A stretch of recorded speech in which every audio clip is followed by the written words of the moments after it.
السلام عليكم ورحمة الله وبركاته. أعزائي المشاهدين، كل سنة وحضراتكم بخير. النهاردة هصور لكم الفراخ. دي عمرها حوالي 32 يوم، فيها أوزان متفاوتة من اتنين إلا ربع، في فراخ 2 وزيادة، في فراخ أقل من كيلو ونص.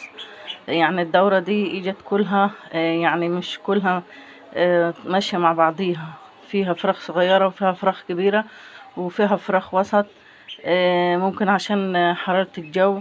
احنا دلوقتي ساعة صلاة الجمعة، النهاردة أول يوم في 10 من ذي الحجة. كل عام وحضراتكم بخير، ربنا يعود علينا وعليكم الأيام بخير. فاحنا دلوقتي دي ساعة صلاة الجمعة، احنا هنشيل الأكل من قدامهم دلوقتي، وهنحط لهم المية. هي كانت قدامهم مية بس لقيتهم خلصوها، فشلت السجات عشان املاهم. دلوقتي ده مخزن صغير كده تحت الدكان بتاعنا. كنا عاملينه بنخزن فيه اي بضاعة، اي حاجات ملهاش مكان في المحل وكده، فاحنا استغليناه في ان احنا نربي فيه فراخ وكده. في مكان تاني برضو بربي فيه، بس هو مركون فيه شوية حاجات كده، لسه عايزين نظبط فيه. فالمكان دوت الحتة اللي تحت الفراخ دي كانت ما كانتش بلاط، كانت تراب. فاحنا بلطناها وعملنا الحيطان من تحت كده، محرنا تحت حرف الحيطان عشان خاطر الفراخ لما بتبقى صغيرة كانت بتدخل بين الطوب. فدلوقتي المكان بقى مناسب وكويس، وهو حلو، يعني وضعه كويس سواء في الشتاء سواء في الصيف. مش يعني ما فيهوش اي مشكلة بالنسبة للتهوية. هو في شباك هنا تحت فوق الحتة اللي هم فيها، الحتة الصغيرة اللي هي احنا حاطينهم فيها، ده شباك تحت السلم. احنا بنبقى نقفله في الشتاء، وفي الصيف بنسيبه مفتوح. والناحية دي في شباك كبير برضو على الشارع، سايبينه برضو عشان يهوي لهم. وده الباب طبعا بنقفله سواء داخلين او احنا طالعين، بنقفله بالقفل، واحنا داخلين بنقفله ورانا عشان خاطر مفيش عرسة ولا اي حاجة تدخل على الفراخ. المكان ده واسع كده زي ما حضراتكم شايفين، ينفع لأي نوع من أنواع الطيور. احنا كان الأرض كلها متساوية، بس احنا جبنا واحد يعني بنا وكده، عمل لنا هنا، جبنا واحد بنا بقى عمل لنا الحرف الطوب اللي تحت ده هو تحت الطوب ده، هو كده ثابت في الأرض، عاملينه بالأسمنت. وبعدين قسمنا المكان. ادي الحتة ديت كده ليها حرف كده بالعرض بتاع المكان ده، والحته دي قسمناها، ودي برضو كده تعتبر مقسومه لوحدها. فاحنا قدام هصور لكم برضو فيديوهات لما نجيب النجار ان هو يعمل لنا اللهم صل على النبي، يعمل لنا هنا زي باب سلك كده، ويقفل هنا، يقفل حلقات خشب كده ويقفلها بالسلك عشان نتهوى عليهم. وده يبقى مكان مخصوص لحاجة معينة، للفراخ، لبطلة، اي حاجة. والمكان ده برضو هنروح مقسمينه وعاملينه مكان كده لوحده. وده هقسمه برضو واعمل له باب سلك، وهو الداير كله الخشب هيكون سلك، واقسمه نص كده ونص كده. نجيب في هنا فراخ، هنا بط، هنا حاجة. ومعانا هنا شوية البط دول برضو قسمين لهم المكان هنا. البط دوت اللهم صل على النبي عمر 10 ايام. البط الابيض دوت بط بيور، فرنساوي بيور، زي البلكيمي بس بيشيل وزن اكتر من البلكيمي. بيشيل البطة ممكن تكون 3-4 كيلو، ممكن تعدي 5 كيلو مع الاكل وكده. والبط التاني دوت بط بلدي اللي هو الصغير اللي معاه ده، البط البلدي ده عمره اسبوع. ده طبعا شاريينهم برضو من الناس، فهم بياكلوا ماشيين مع بعض عادي، ما فيهمش مشكله.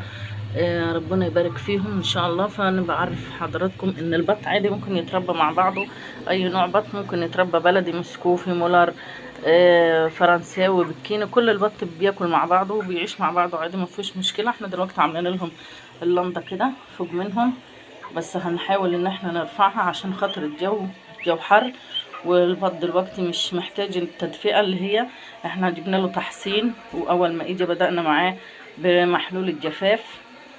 دي اول ما استقبلناه. وبعد كده بياكل العلفة الناعمة اللي هي زي ما انتم شايفين، اللي هي اللي بتاكلها الفراخ التسمين برضو في بداية ما بتيجي، والمية قدامهم. وهم ماشيين الحمد لله كويسين من بعد ما خدوا التحصين والمحلول اللي احنا اديناه لهم. بس طبعا البط البلدي مش هيبقى في مستوى البط التاني البيور اللي معاه، لان البط البلدي طبعا بيبقى حجمه صغير من ساعة ما يطلع من البيضة، وبياخد وقت اكبر في انه يكبر ويشيل وزنه كده. لكن البط التاني دوت بسرعة، يعني ممكن في شهر يكون البطة اكبر من التانية مرتين، اكبر من البطة البلدي مرتين. فاحنا معاهم وهنصور لكم على طول، وهنشوف مع بعض البط هيوصل اوزان ايه.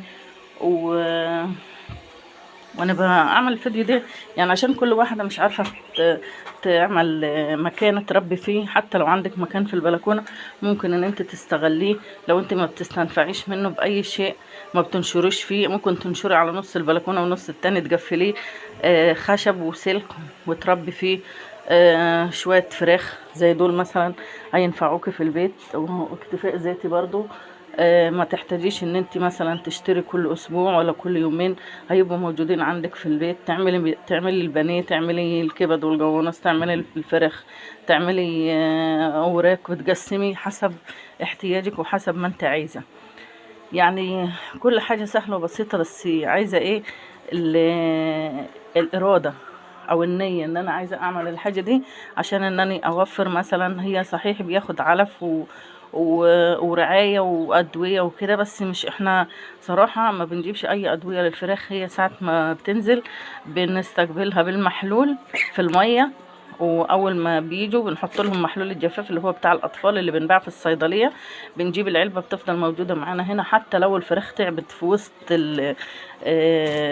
يوم الدوره بتاعتهم، او حسب ما يكونوا 35 شغالين معاهم بالمحلول. واول ما بيجوا بنجيب جزازتين كده، جزازه بتبقى فيها دواء اصفر وجزازه فيها دواء اخضر. ده محلول اللهم صل على النبي، ده فيتامينات واملاح، دول بنشتغل عليهم مع الفراخ برضو اول ما بيجوا. وهو ده الدواء اللي احنا بنديهولهم، يعني يعتبر ما بياخدوش اي ادويه. والمحلول ده عادي عشان لو في عندهم اسهال او عندهم اي حاجه، بيعوض الميه اللي بتنزل من الفراخ. فهي تربيتها سهله مش صعبه، هي عايزه بس ان الواحد يراعيهم. وكل شويه طبعا لو هم مش في المكان اللي الواحد عايش فيه، في مكان ابعد او مكان تاني، الواحد ان هو ينزل ويشوف ويتابع، ويشوف مثلا الفرخه دي فيها ايه، دي نايمه ليه، دي سليمه، دي تعبانه، عشان ما تعديش غيرها. وهو موضوع سهل يعني مش صعب. فياريت كل واحد يحاول ان هو يعني يعمل اكتفاء ذاتي في بيته، ويربي حتى ولو 10 فرخات على قد البيت وكده. يعني حاجة سهلة وبسيطة. ياريت لو عجبكم الفيديو ما تنسوش الاشتراك في القناة، وتدوس على زر الجرس عشان يوصلكم كل الاشعارات. وياريت اشوف تفاعل من حضراتكم عشان الواحد يعني يصور تاني وتالت ورابع. وان شاء الله دلوقتي هناخد فرخة معانا بقى من الفراخ دي عشان نذبحها. هما دلوقتي عادي ممكن يندبحوا، ما فيش مشكلة، بس انا بحب اسيبهم ان هما الاوزان بتاعتهم تبقى اكبر من كده. ممكن الفرخة تعدي 2-3 كيلو، ممكن توصل في فراخ كانت عندي وصلت ل4 كيلو في دورات قبل كده، مش دي يعني. ف يعني الموضوع سهل مش صعب، وياريت كلنا نحاول ونجرب. ياريت ما تنسوش الاعجاب بالفيديو والاشتراك في القناة، والسلام عليكم ورحمة الله وبركاته.